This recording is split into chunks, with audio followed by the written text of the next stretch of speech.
Imaginez, c'est l'histoire d'un imam. Un imam qui a grandi en France, qui est né en France, qui a maintenant 58 ans et qui vit désormais en Tunisie. Un imam plutôt intégriste. Un imam dont l'un des bars a été touché le 13 novembre 2015 à Paris. Mais heureusement pour lui, son bar avait été revendu 2 mois avant l'attentat du 13 novembre. Sauf que le même imam, un an avant, avait tenu des propos particuliers. Il avait notamment souhaité la mort des Français. Il avait déclaré qu'il souhaitait l'égorgement des Français en raison de tout le mal qu'ils ont fait à l'islam. Vous vous diriez, tiens, c'est bizarre.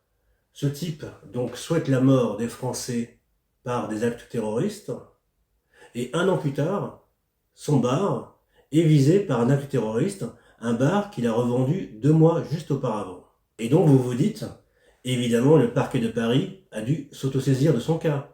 Les policiers ont dû l'interroger, la presse française a dû mener des enquêtes. Eh bien non, rien de tout cela ne s'est produit. Car l'histoire que je vous ai relatée est totalement réelle, à un détail près.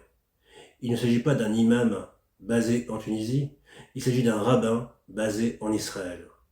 L'homme dont je vous parle, qui a tenu des propos d'apologie du terrorisme, c'est David Tuitou. Écoutez-le, nous sommes en juillet 2014. Vous allez le payer très cher, les Européens. Mais à un point, vous n'avez même pas notion de quoi on parle. Il n'y aura pas d'holocauste pour vous avec des trains qui vous emmèneront au four crématoire. Ce sera sur place, l'égorgement. C'est marqué aussi dans les livres. Et vous n'aurez pas à fuir. Parce que tout le mal que vous avez fait à Israël, vous le paierez au centuple. L'islam, c'est le balai d'Israël, sachez-le. C'est-à-dire que au lieu qu'on fasse tout le travail, et on voit Ishmaël pour régler le problème. Un an plus tard, survient un attentat dans un lieu qui le concerne.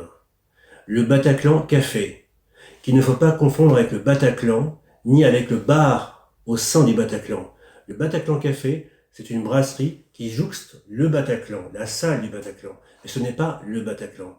Or, figurez-vous que non seulement la salle de spectacle du Bataclan avait été revendue 2 mois auparavant par la famille Tuitou, en l'occurrence Joël Tuitou, son frère, mais le Bataclan Café a aussi été vendu le même jour, le 11 septembre 2015, par la famille Tuitou, et notamment par la gérante du bar, Viviane Tuitou, la sœur aînée de David Tuitou.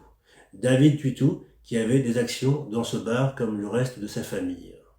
En clair, nous avons là un homme, David Tuitou, qui souhaitait en 2014 la mort d'Européens par égorgement en raison, je le cite, de tout le mal qu'ils ont fait à Israël.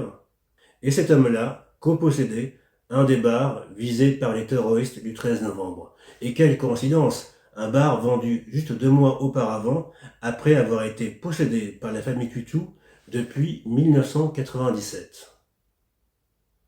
D'un côté, nous avons donc Joël Tuitou, qui revend le bail de la salle de spectacle du Bataclan qu'il possédait depuis 39 ans, exactement depuis juin 1976.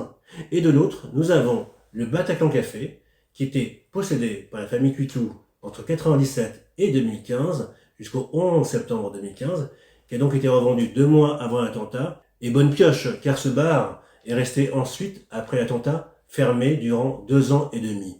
C'est seulement en 2018 qu'il a réouvert. Maintenant, je vous laisse découvrir le commentaire de David Tuitou lorsqu'un journaliste franco-israélien l'interroge sur le 13 novembre. Écoutez bien ses propos et notamment sa vision singulière de Daesh.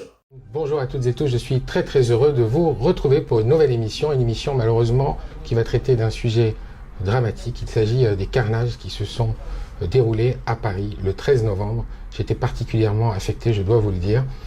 Pour cela, j'ai le plaisir aujourd'hui de me retrouver à Ashdod, ville où j'ai débuté mon alia, avec le Rav Tuitou. Rav Tuitou, bonjour. Shalom, bracha. Je suis tellement heureux de vous retrouver. Ça faisait longtemps qu'on s'était vu, qu'on n'était pas passé à l'antenne ensemble. Ça fait longtemps, effectivement.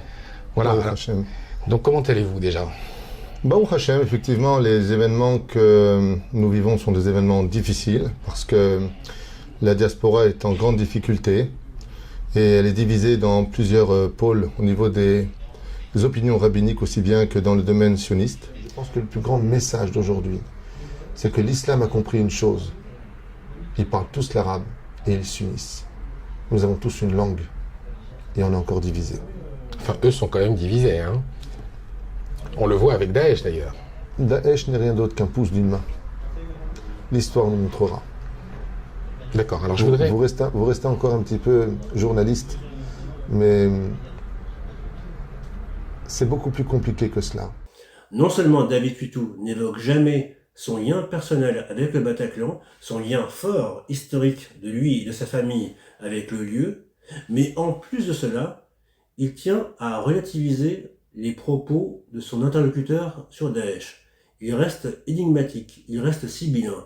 Il compare Daesh à un pouce d'une main. Daesh n'est rien d'autre qu'un pouce d'une main. L'histoire nous montrera.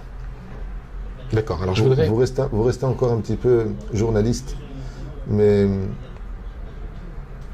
c'est beaucoup plus compliqué que cela. Ma contre-enquête sur le 13 novembre continue, je compte sur vous et je vous dis à bientôt. Ciao.